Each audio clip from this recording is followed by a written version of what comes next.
Hamsalekha sir ನನಗೆ ಹೇಳ್ಕೊಟ್ಟಿದ್ದು ಒಂದೇ ಒಂದು, ಟ್ಯಾಲೆಂಟ್ ಎಲ್ಲಿದೆಯೋ ಅಲ್ಲಿ ಅವ್ರನ್ನ ಯಾವುದೇ ರೀತಿಯಾದ ಎಕ್ಸ್ಪೆಕ್ಟೇಷನ್ಸ್ ಇಲ್ಲದೆ ಬೆಳೆಸ್ಬೇಕು. ನಾನು ಹಂಸಲೇಖ ಸರ್ ಸ್ಟುಡಿಯೋಗೆ ಹೋದಾಗ ಅಲ್ಲೊಂದು ಗಿಟಾರ್ ಇತ್ತು, ಅದು ರವಿಚಂದ್ರನ್ ಸರ್ ಕೊಟ್ಟಿರೋದು.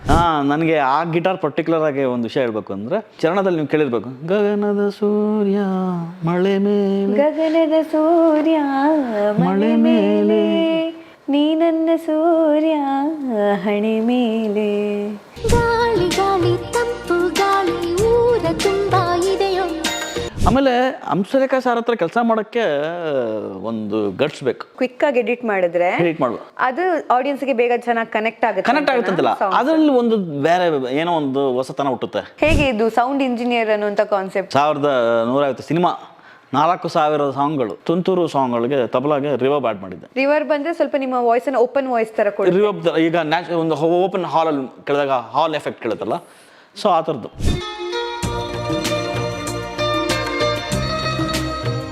ಆಮೇಲೆ ಆ ಸೌಂಡ್ ಇಂಜಿನಿಯರ್ಸ್ ನನಗೆ ಫೋನ್ ಮಾಡಿ ನೀವು ಮ್ಯೂಸಿಕಲ್ಲಿ ಇನ್ವಾಲ್ವ್ ಆಗಬೇಡಿ ಅಂತ ಹೇಳಿದ್ದು ದಿನಗಳು ಇದೆ.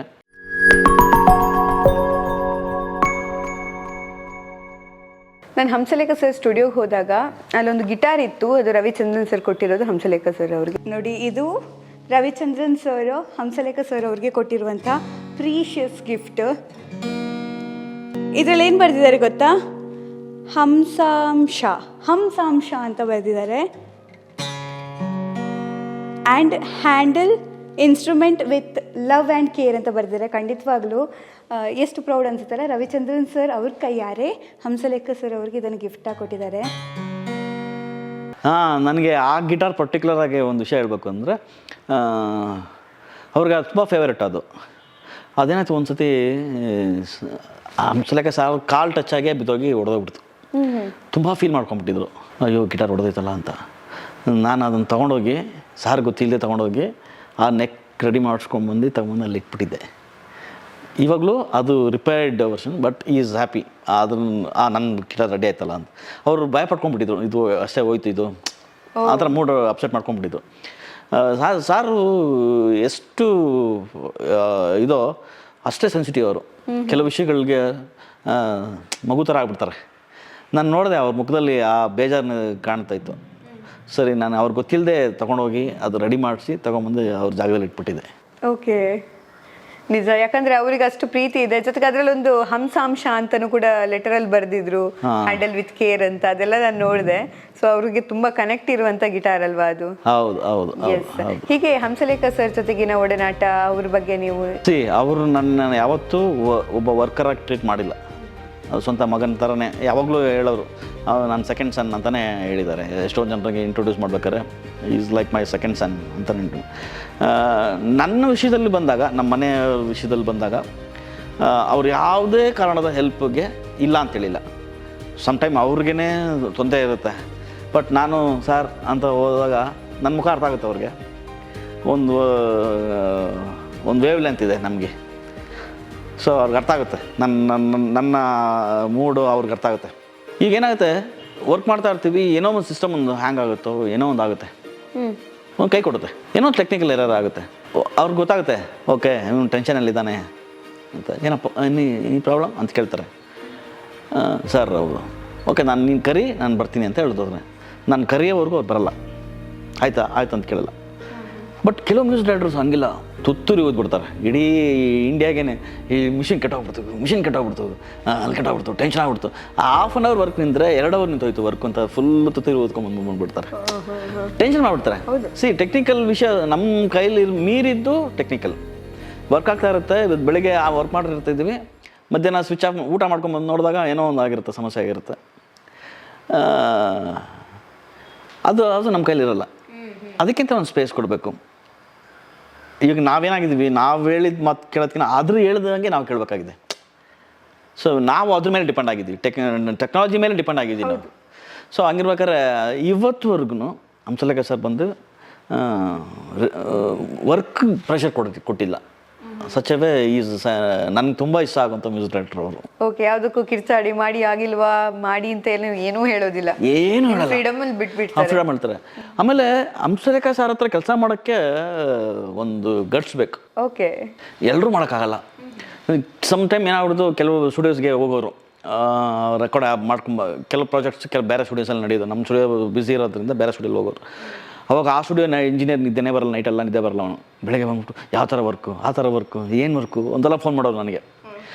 ಏನಾಗುತ್ತೆ, ಅವ್ರು ಹೇಳೋ ಎಡಿಟ್ಸ್ ಇದೆಯಲ್ಲ ಅರ್ಥ ಮಾಡ್ಕೊಂಡ್ರೆ ತುಂಬ ಈಸಿ. ಈಗ ಒಂದು ಬಾರೊಳಗೆ ಅದರೊಳಗೆ ಅರ್ಧ ನೋಟು, ಅರ್ಧ ಈ ಅರ್ಧ ಕಾಲು ಮನೆ ಎಡಿಟ್ ಮಾಡಿಸ್ತಾರೆ. ಅದು ಹೆಂಗೆ? ಈಗ ಒಂದು ಸಾಂಗ್ ಜೊತೆ ನಮಗೆ ಎಕ್ಸ್ಪ್ಲೇನ್ ಮಾಡಿ. ಈಗ 1 2 3 4 ಅಂತ ಒಂದು ಕೌಂಟ್ ಇದೆ ಅನ್ಕೊಂಡು, ಈ 1 ಒಳಗೆ 1 2 3 4 1 2 3 4 1 2 3 4 1 2 3 4 1 2 3 4 1 2 3 4 1 2 3 1 2 3 ಈ ಥರ ಕೌಂಟ್ ಮಾಡ್ಬೋದು, ಡಿವೈಡ್ ಮಾಡ್ಬೋದು. ಈಗ ಒಂದರೊಳಗೇ 1 2 3 4 ಅಂತ ಮಾಡ್ಬೋದು. ಈಗ 1 2 3 4 5 6 7 8 ಅಂತ ಮಾಡ್ಬೋದು. 1 2 3 4 1 2 3 4 1 2 3 4 ಈ ಥರನೂ ಮಾಡ್ಬೋದು. ಈ ಒಂದು ಬಾರ್ ಒಳಗೆ ಬರುವಂಥ ಈ 4 1 2 ಇರುತ್ತಲ್ವ, ಅಷ್ಟು ಅದರಲ್ಲಿ ಎಡಿಟ್ ಮಾಡಿಸ್ತಾರೆ. ಈಗ ಆ ಥರ ಅಷ್ಟು ಕ್ವಿಕ್ ಆಗಿ ಎಡಿಟ್ ಮಾಡಿದ್ರೆ ಅದು ಆಡಿಯನ್ಸ್ಗೆ ಬೇಗ ಚೆನ್ನಾಗಿ ಕನೆಕ್ಟ್ ಆಗುತ್ತಂತಲ್ಲ, ಅದರಲ್ಲಿ ಒಂದು ಬೇರೆ ಏನೋ ಒಂದು ಹೊಸತನ ಹುಟ್ಟುತ್ತೆ. ಓಕೆ, ಈಗ ಅದೊಂದು ಅಂಥದ್ದು ಯಾವ್ದಾದ್ರು ಟ್ಯೂನ್ ಯಾವ್ದಾದ್ರು ಯಾವ ಹಾಡಲ್ಲಿದೆ ನಮ್ಗೆ ಈಗ ಅದನ್ನ ಎಕ್ಸ್ಪ್ಲೇನ್ ಮಾಡೋದಾದ್ರೆ? ತುಂಬಾ ಸಾಂಗ್ಸ್ ಇದೆ ಆ ಥರ, ತುಂಬಾ ಸಾಂಗ್ಸ್. ಆಲ್ಮೋಸ್ಟ್ ಈಗ ಆ ಥರ ಆಗುತ್ತೆ. ಸೊ ಆ ಥರದ್ದೆಲ್ಲ ನಾವು ಮಷೀನಲ್ಲಿ ಎಡಿಟ್ ಮಾಡ್ಬೋದು. ಇಫ್ ಯು ನೋ ಮ್ಯೂಸಿಕ್, ನೀವು ಆ ಕ್ವಾರ್ಟರ್ ಬಾರು ಅದನ್ನೆಲ್ಲ ಐಡೆಂಟಿಫೈ ಮಾಡೋದು ಈಸಿ. ಮ್ಯೂಸಿಕ್ ಗೊತ್ತಿಲ್ಲ ಅಂದರೆ ಸ್ವಲ್ಪ ಕಷ್ಟ ಆಗುತ್ತೆ. ಹೌದು, ಅದೇ ಈಗ ಬೇಸಿಕ್ ಆಡಿಯನ್ಸ್ಗೆ ಇದು ಈಗ ನಾವು ತಿಳಿಸುವಾಗ ಅರ್ಥ ಆಗುತ್ತೆ. ಓಕೆ, ಹೇಗೆ ಅದು ಬೀಟ್ ಮೇಲೆ ಡಿಪೆಂಡ್ ಆಗುತ್ತೆ ಅಲ್ವಾ? ಸೊ ಕ್ವಿಕ್ ಬೀಟ್ ಅಂದರೆ ಆಡಿಯನ್ಸ್ಗೆ ಒಂದ್ಸಲ ಖುಷಿ ಆಗುತ್ತೆ, ಕೇಳಿಗರಿಗೂ ಕೂಡ ಖುಷಿ ಆಗುತ್ತೆ. ಅಲ್ಲೊಂದು ವೆರೈಟಿ ಕ್ರಿಯೇಟ್ ಮಾಡೋದು ಅಂತ ಅಷ್ಟೇ. ಈಗ ಒಂದು ಕಡೆ ಹೋಗ್ತಾ ಇರ್ತಾ ಮನೋಟನ್ಸ್ ತಕ್ಕ ಅಂತ ಏನೋ ಮಾಡ್ಬೋದು. ಸೊ ಅದೊಂದು ಚೇಂಜಸ್ ಕೊಡುತ್ತೆ. ಇದು ಎಕ್ಸಾಂಪಲ್ ಅಷ್ಟೇ, ಹಿಂಗೆ ಅಂತಲ್ಲ. ಈ ರೀತಿ ತುಂಬ ಅವ್ರ ಎಡಿಟ್ಸೇ ಡಿಫ್ರೆಂಟ್ ಆಗಿರುತ್ತೆ. ಸೊ ಅದಕ್ಕೆ ಏನು ಮಾಡ್ತಾರೆ, ಕೆಲವರಿಗೆ ಭಯ ಆಗ್ಬಿಡುತ್ತೆ, ಜ್ವರ ಎಲ್ಲ ಬಂದ್ಬಿಟ್ಟಿದೆ, ಕೆಲವರೆಲ್ಲ ಬಂದ್ಬಿಡುತ್ತಾ ಅಂದರೆ ಕೆಲಸ ಅಂದರೆ ಅಂದರೆ ಪರ್ಫೆಕ್ಟಾಗಿ ಆಗಬೇಕು, ಪರ್ಟಿಕ್ಯುಲರ್ ಆಗಿ ಆಗಬೇಕು. ಹೌದು. ಆಮೇಲೆ ನನಗೂ ಹೆಂಗಿರುತ್ತೆ ಅಂದರೆ, ತುಂಬ ಜನ ಕೇಳಿದ್ದಾರೆ, ಅವ್ರು ಏನೋ ಹೇಳಿದ್ರು, ನೀವೇನೋ ಮಾಡಿದ್ರಿ ಹೆಂಗೆ ಅಂತ. ಅವ್ರು ಹೇಳಿದ್ದಾರೆ, ಈ ತೆಗ್ದು ಅಲ್ಲಿ ಹಾಕ್ಬಿಟ್ಟು, ಆ ತೆಗ್ದು ಇಲ್ಲಿ ಹಾಕ್ಬಿಟ್ಟು, ಅದನ್ನು ಹಿಂಗೆ ಮಾಡಿಬಿಡು, ಇದನ್ನು ರಿಪೀಟ್ ಮಾಡಿಬಿಡು ಅಂತ ಏನೋ ಹೇಳ್ತಾರೆ. ಇಷ್ಟು ವಿಷಯ ನೋ ಟೈಮ್ ಆಗಿರುತ್ತೆ. ನೋಡ್ತಾ ಇರ್ತಾರಲ್ಲ ಅವ್ರಿಗೆ, ಇವರು ಏನೋ ಹೇಳಿದ್ರು ನನಗೆ ಅರ್ಥ ಆಗಿಲ್ಲ, ಇವನೇನೋ ಮಾಡ್ದ ನನಗೆ ಅದು ಅರ್ಥ ಆಗಿಲ್ಲ, ಬಟ್ ಸಾರು ಒಪ್ಕೊಂಬಿಟ್ರು ಹೆಂಗೆ ಅಂತ ನಾನು ತುಂಬ ಸತಿ ಕೇಳಿದ್ದಾರೆ. ನಾನು ಒಂದೇ ರೀಸನ್ ಏನಂದರೆ, ನಾನು ಸರೆಂಡರ್ ಮಾಡಿಬಿಡ್ತೀನಿ. I surrender myself to my boss. ಅಲ್ಲಿ ಯಾರೇ ಇರಲಿ, ಅವ್ರು ನಮ್ಮ ಬಾಸ್ ಆಗಿರ್ತಾರೆ. ಅವತ್ತು ನಾವು ಯಾರಿಗೆ ಕೆಲಸ ಮಾಡ್ತಾ ಇರ್ತೀವಿ ಅವ್ರು ನಮ್ಮ ಬಾಸ್. ಸೊ ನಾನು ಜಾಸ್ತಿ ಬಾಸ್ ಅಂತ ಹೇಳಿದ್ದು ಒಬ್ರಿಗೇ, ಹಂಸಲೇಖ ಸರ್ಗೆ. ಅವ್ರೇನು ಹೇಳ್ತಾರೆ ನಾನು ಅರ್ಥ ಮಾಡ್ಕೊಬೇಕು ಫಸ್ಟ್. ಅವ್ರು ಏನೋ ಹೇಳಿದ್ರು, ನಾವೇನೋ ಮಾಡಿದ್ವಿ ಅಂದಾಗ ಏನೋ ಆಗುತ್ತೆ, ಅವ್ರು ಕೋಪ ಬರುತ್ತೆ ಅವ್ರುಗಳಿಗೆ. ಸೊ ಅದಲ್ಲದೆ ನನ್ನ ಮನೆಯದೋ ಯೋಚನೆನೋ, ಮನೆ ಹಿಂದೆ ಏನೋ ಯೋಚನೆನೋ ಅದೆಲ್ಲನೂ ಮರೆತು ಬಿಡ್ತೀನಿ. ಆ ಕ್ಷಣ ನಾನು ಅದ್ರ ಮೇಲೆ ಮೂಡಲ್ಲೇ ಕೂತ್ಕೊಂಡಿರ್ತೀನಿ, ಆ ಮೂಡ್ ಮೇಲೆ ಕೂತಿರ್ತೀನಿ. ಸೊ ಆವಾಗಲೇ ಒಂದು ಫೈನೆಸ್ಟ್ ಔಟ್ಪುಟ್ ಬರೋದಾಗಲಿ, ಅವ್ರು ಏನು ಹೇಳ್ತಾರೋ ಅದು ಮಾಡೋ ಸ್ಪಂದಿಸೋ ಹಂಗೆ ಆಗುತ್ತೆ. ಈಗ ಹಂಸಲೇಖ ಅವರ ತುಂಬ ಹಿಟ್ ಸಾಂಗ್ ರವಿಚಂದ್ರನ್ ಅವ್ರ ಜೊತೆಗೆ ಇರುವಂಥದ್ದು. ಈಗ ಅವರು ಸ್ಟುಡಿಯೋಗೆ ಬರ್ತಾ ಇದ್ರೆ ಆವಾಗ ಯಾವುದೆಲ್ಲ ಸಾಂಗ್ಸ್ ಮತ್ತು ಅವರೆಲ್ಲ ಸೇರಿಕೊಂಡು ನೀವು ಅವ್ರ ಜೊತೆಗೂಡಿ ಆ ಒಂದು ಟೈಮ್ ಕಳೆದಿರುವಂಥ ಟೈಮ್ ಆಗಿರ್ಬೋದು, ಅದ್ರ ಬಗ್ಗೆ ಡಿಸ್ಕಷನ್ ಆಗಿರೋದು ಏನಾದರೂ? ಇಲ್ಲೇನಾಗುತ್ತೆ, ಈ ಒಂದು ಸಾಂಗ್ ಕಂಪೋಸ್ ಆಗಬೇಕಾದ್ರೆ ಡೈರೆಕ್ಟರ್ಸ್ಗೂ ನಮಗೂ ಕೆಲಸ ಇರಲ್ಲ. It's between music director and director. So ಆ ವರ್ಕ್ಸ್ ಎಲ್ಲ ಅದು ಅವ್ರ ಪರ್ಸ್ನಲ್ಲಾಗಿ ಆಗಿಬಿಟ್ಟಿರುತ್ತೆ. ಒಂದು ಸಾಂಗ್ ಹೆಂಗೆ ಬರಬೇಕು ಅನ್ನೋದು ಆ ವರ್ಕೆಲ್ಲ ಅವ್ರ ಟೇಬಲಲ್ಲಿ ಆಗಿಬಿಟ್ಟಿರುತ್ತೆ. ಅದಾದಮೇಲೆ ಎಕ್ಸಿಕ್ಯೂಷನ್ ಪಾರ್ಟ್ ಅಂತ ಬಂದಾಗ ಸ್ಟುಡಿಯೋಗೆ ಬರುತ್ತೆ. ಸೊ ನನಗೆ ಈಗ ರವಿ ಸಾರು ಹಂಸಲೇಖ ಸರ್ ಏನು ಮಾತಾಡ್ಕೊಂಡ್ರು, ಇಲ್ಲ ಬೇರೆ ಡೈರೆಕ್ಟ್ರು ಹಂಸಲೇಖ ಸರ್ ಏನು ಮಾತಾಡ್ಕೊಂಡ್ರು, ಅದು ಲೆಕ್ಕಕ್ಕೆ ಬರೋದಿಲ್ಲ. ಸೊ ನನಗೆ ಹಂಸಲೇಖ ಸರ್ ನನಗೇನು ಹೇಳ್ತಾರೋ ಅಷ್ಟೇ ನನಗೆ ಲೆಕ್ಕ ಬರೋದು. ಯಾವ ಏಜಲ್ಲಿ ನೀವು ಸ್ಟಾರ್ಟ್ ಮಾಡಿದ್ದು? 21. ಹೇಗೆ ಇದು ಸೌಂಡ್ ಇಂಜಿನಿಯರ್ ಅನ್ನುವಂಥ ಕಾನ್ಸೆಪ್ಟ್? ಯಾಕಂದರೆ ತುಂಬ ಜನರಿಗೆ ಅದು ಗೊತ್ತಿರೋದಿಲ್ಲ, ಐಡಿಯಾ ಇರೋದಿಲ್ಲ ಅಂತ ಅನ್ಕೋಬಹುದು. ನಿಮ್ಗೆ ಅದು ಸೌಂಡ್ ಇಂಜಿನಿಯರ್ ಆಗಬೇಕು, ಅದನ್ನು ಕಲಿಬೇಕು, ನಾನು ಅದಕ್ಕೆ ಜಾಯ್ನ್ ಆಗಬೇಕು, ಜೊತೆಗೆ ಈಗ ಇಷ್ಟು ವರ್ಷದ ಪಯಣ, 32 ವರ್ಷ ಆಯಿತು, 32 ವರ್ಷ, 1000ಕ್ಕೂ ಹೆಚ್ಚು ಹಾಡುಗಳು, 1150 ಸಿನಿಮಾ, 4000 ಸಾಂಗ್ಗಳು, 4000 ಹಾಡುಗಳು. ನೋಡಿ, ಇಷ್ಟು ದೊಡ್ಡ ಜರ್ನಿ, ತುಂಬ ಲಾಂಗ್ ಜರ್ನಿ ನಿಮ್ಮದು. ಸೊ ಸ್ಟಾರ್ಟ್ ಹೇಗಾಯ್ತದು? ಸ್ಟಾರ್ಟ್ ನಾನು PUCಲಿ ಎಲೆಕ್ಟ್ರಾನಿಕ್ಸ್ ಮಾಡಿದ್ದೆ.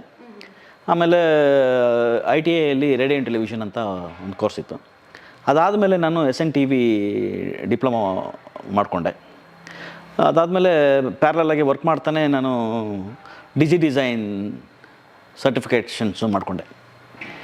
ಸೊ ಇದ್ರ ಜೊತೆಗೆ ನಾನು ಕಾಲೇಜ್ ಡೇಸಲ್ಲಿ ನನ್ನ ಮ್ಯೂಸಿಕ್ ಜರ್ನಿನೇ ನಡೆದಿತ್ತು. ಸೊ ಇದೆಲ್ಲ ಒಟ್ಟೊಟ್ಟಿಗೆ ಬಂದು ಸೇರ್ಕೊಂಡಿತ್ತು. ಸೊ ಒಂದೇ ಏಜಲ್ಲಿ ವಿಷಯಗಳನ್ನ ಪ್ರಾಕ್ಟೀಸ್ ಮಾಡೋಕ್ಕೆ ಶುರು ಮಾಡಿದ್ದರಿಂದ ನನಗೆ ಬೇಗ ಬರೋಕ್ಕೆ ಶುರು ಆಯಿತು. ಲಕ್ಕಿಲಿ ಏನಾಯಿತು, ನಾನು ಬಂದಿದ ತಕ್ಷಣ ನಾನು ಅಪಾಯಿಂಟ್ ಆದೆ ಪ್ರಸಾದ್ ಸ್ಟುಡಿಯೋಸಲ್ಲಿ ಅಪಾಯಿಂಟ್ ಆಗಿದೆ. Joint as A 3rd assistant, 3ನೇ ಅಸಿಸ್ಟೆಂಟಾಗಿ ಜಾಯ್ನ್ ಆದೆ ನಾನು. ಓಕೆ. ನಾನು ಇಂಡಿಪೆಂಡೆಂಟಾಗಿ ಮಾಡಿದ ಫಸ್ಟ್ ಸಿನಿಮಾ ಅಮೃತವರ್ಷಿಣಿ. ಅದಕ್ಕೆ ಮುಂಚೆ ನಾನು ಅಸಿಸ್ಟೆಂಟ್ ಆಗಿದ್ದೆ. ನಾನು ಸೀನಿಯರ್ಸು ಮಾಡಿ ಬಿಟ್ಟು ಹೋಗಿದ್ದ ಸಾಂಗ್ಸ್ನೆಲ್ಲ ಫಿನಿಷ್ ಮಾಡಿದ್ದೆ. ಈ ಹೃದಯ ನಿನಗಾಗಿ, ರಂಗೋಲಿ, ಕೆಲವು ಸಿನಿಮಾಸ್ಗಳೆಲ್ಲ ಆ ಥರದ್ದೆಲ್ಲ. ಅಂಬರೀಷ್ ಅವ್ರದ್ದು ಒಂದು ಸಿನಿಮಾ, ಈ ಥರ ಎಷ್ಟೊಂದು ಸಿನಿಮಾಗಳು ಅವ್ರು ಮಾಡಿದ್ದನ್ನ ನಾನು ಫಿನಿಷ್ ಮಾಡಿದ್ದೆ. ಬಟ್ ನಾನೇ ಇಂಡಿಪೆಂಡೆಂಟಾಗಿ ಸ್ಟಾರ್ಟ್ ಮಾಡಿದ್ದು ಅಮೃತವರ್ಷಿಣಿ. ಅದಕ್ಕೆ ನಿಮ್ಗೆ ಅಮೃತವರ್ಷಿಣಿ ತುಂಬ ಕನೆಕ್ಟ್ ಆಗುತ್ತಲ್ವಾ ಫಿಲ್ಮ್? ಹೌದು, ಬಿಕಾಸ್ ನನ್ನ ಫಸ್ಟ್ ಮೂವಿ ಅದು.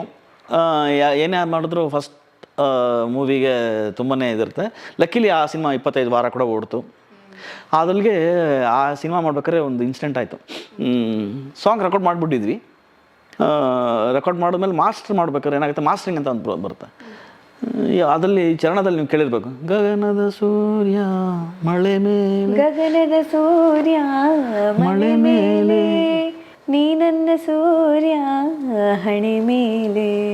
ಗಾಳಿ ಗಾಳಿ ತಂಪು ಗಾಳಿ ಊರ ತುಂಬಾ ಇದೆಯೋ,